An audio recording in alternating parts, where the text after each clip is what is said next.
अफजलुस्सलाम। मैं doctor Mustafa Murtaza अजमेरवाला physiotherapist Chennai.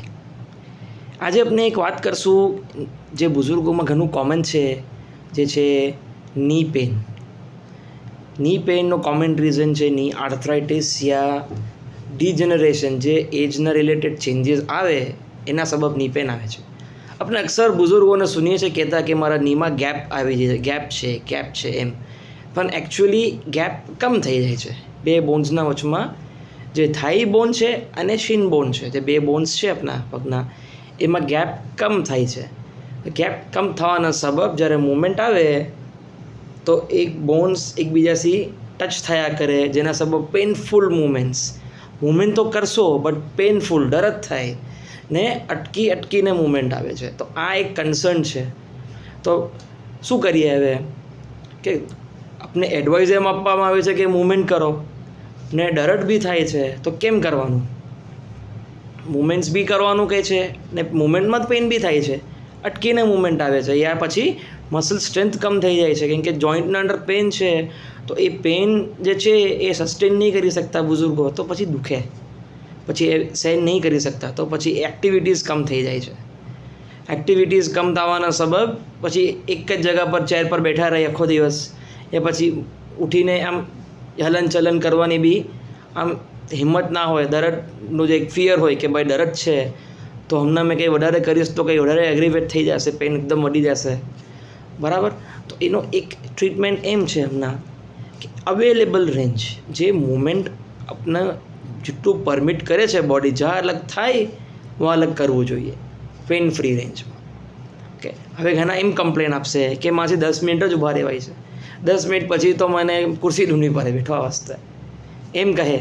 તો મેં એમ કહું છું કે 10 મિનિટ તો થાય છે ને, તો એ 10 મિનિટ તક તો ઊભા રહેવું જોઈએ, યા 10 મિનિટ ઘરના અંદર એટલીસ્ટ તમારા હોલમાં, પેસેજમાં, રૂમમાં થોડું ઘણું વોકિંગ રાખવું જોઈએ, જેના સબબ આપણા જોઈન્ટ્સ ફ્રી રહે, મસલ્સના અંડર એક સ્ટ્રેન્થ મેન્ટેન રહે, એકદમ જ ઝીરો પર ના આવી જાય.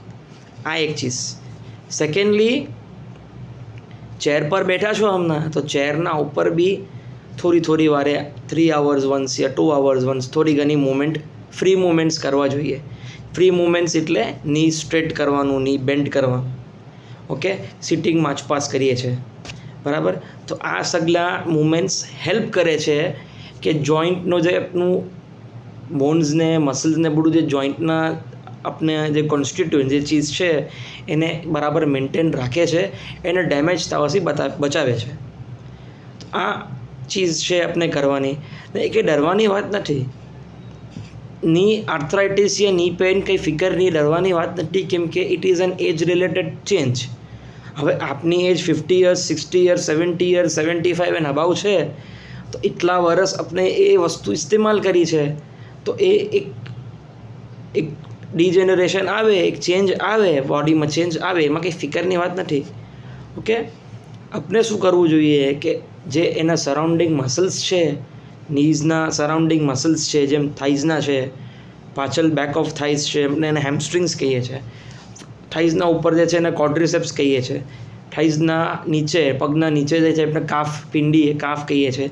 તો એ સગલા મસલ્સ આપણે સ્ટ્રોંગ રાખવા જોઈએ, જેના સબબ જે નીઝના અંડર ડિજનરેશન આવી ગયું છે એને આપણે મેન્ટેન કરી શકીએ, યા એને વધારે ખરાબ થવાથી બચાવીએ.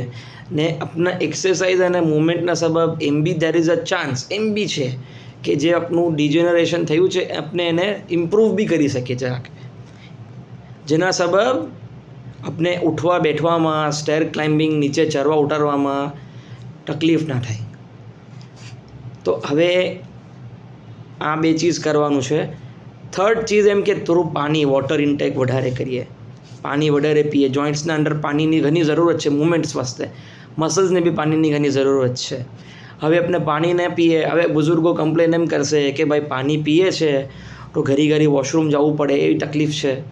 તો મેં એમ કહું છું કે હવે આપ ઘરમાં જ છો, ટ્રાવેલ નથી કરતા વધારે, ઘરમાં જ છો, તો કંઈ ઇશ્યુ નથી ભાઈ, આપણે ઘરમાં જ છે તો પાણી તો પીવું જ જોઈએ, બરાબર. તો આપણે આ કોશિશ કરીએ કે એટલીસ્ટ 13 to 15 ગ્લાસીસ પાણી કોશિશ કરીએ कि अपने एक वॉटर लेवल बॉडी में अपना मेंटेन रहे। अपने इंशाल्लाह आज एक वीडियो बनावशुं, एमां हजी थोड़ा टिप्स शेर करशुं। शुक्रन।